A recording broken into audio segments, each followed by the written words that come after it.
Assalamualaikum warahmatullahi wabarakatuh.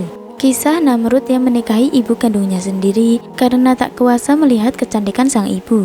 Namrud adalah sosok penguasa kerajaan Babilonia atau Irak yang mengalami masa kejayaan pada tahun 1942 sebelum Masehi dengan peradabannya yang terkenal bernama Mesopotamia kuno. Di masanya, Namrud adalah sosok raja yang zalim dan berperilaku seperti binatang. Betapa tidak, selain kejam, Namrud juga menikahi ibu kandungnya sendiri.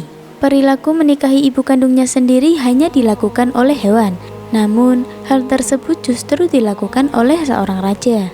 Namrud atau dengan nama lain yaitu Nimrod adalah seorang raja zalim yang kisahnya ada di dalam kitab suci agama-agama Samawi. Dia adalah keturunan kelima dari Nabi Nuh. Nasabnya antara lain dari Namrud bin Kanaan, bin Kus, bin Ham, bin Nuh. Tapi ada juga riwayat lain yang mengatakan kalau Namrud bukan anak Kanaan, tapi anak dari Kus. Dan Namrud inilah orang pertama yang mendeklarasikan dirinya sebagai raja atas seluruh dunia. Bahkan ia juga waktu itu memaksa orang-orang untuk menyembahnya sebagai Tuhan. Hal itu pun mendapat tantangan dari seorang nabi yang hidup sezaman dengannya, yaitu Nabi Ibrahim. Namrud menikah dengan ibu kandungnya sendiri yang bernama Semiramis atau Samiram. Semiramis sendiri menikah dengan ayahnya Namrud, Kanaan, pada saat usianya masih remaja. Namun setelah menikah, beberapa hari kemudian Kanaan meninggal dunia.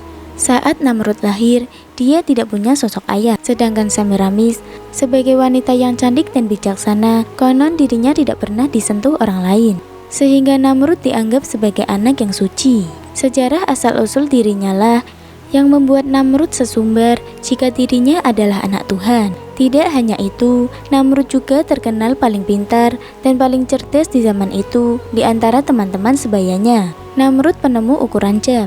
Dia dianugerahi kepintaran dalam hal desain matematika dan ilmu perbintangan. Namrud jugalah yang diyakini menemukan lingkaran 360 derajat.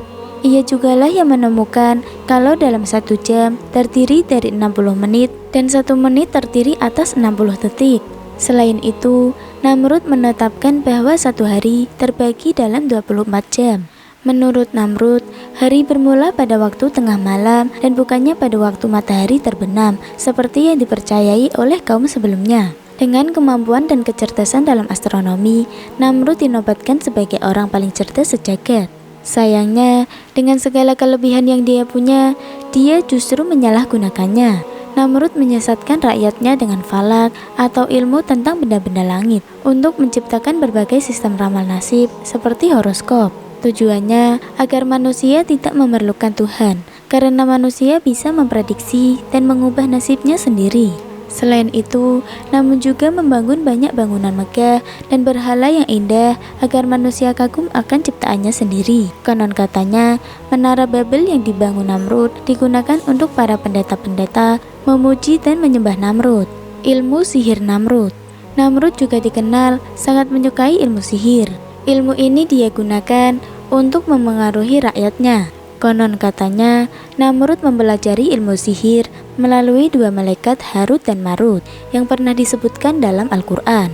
Selain itu juga, Namrud memulai era yang baru di mana manusia memandang rendah pada Tuhan yang padahal dari masa sebelumnya sampai ke Nabi Nuh, orang-orang mengagungkan Allah. Menikahi ibu kandungnya. Disebutkan dalam sejarah bahwasanya Semiramis menikahi cucu dari Nabi Nuh. Saat menikah, Semiramis masih belia dan wajahnya sangat cantik.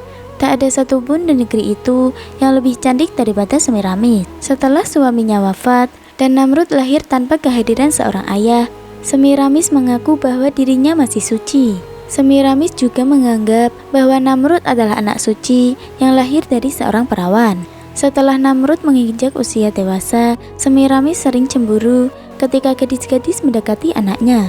Itu karena dia tidak mau Namrud dimiliki oleh wanita lain. Akhirnya, Semiramis pun menikah dengan anak kandungnya sendiri yang masih suci dan dianggap sebagai Tuhan. Namrud akhirnya mati secara tragis. Dia disalib dan ditempatkan dalam sebuah gua bersama domba. 3 hari berikutnya, batu yang menutup mulut gua itu terguling dan terlihat pintu masuk ke dalam gua sudah terbuka. Dikatakan bahwa ketika itu jasad Namrud telah menghilang. Tak ada apapun di dalam gua tersebut setelah kematian Namrud. Sehingga sejak saat itu, mereka menganggap bahwa Namrud sebagai dewa. Mereka menamainya dengan Osiris, Isis, dan Horus, yang artinya mereka memiliki 3 dewa. Orang-orang Babilonia kemudian mengadakan upacara musim semi untuk memperingati kematian dan kebangkitan setelah 3 hari kepergian Namrud.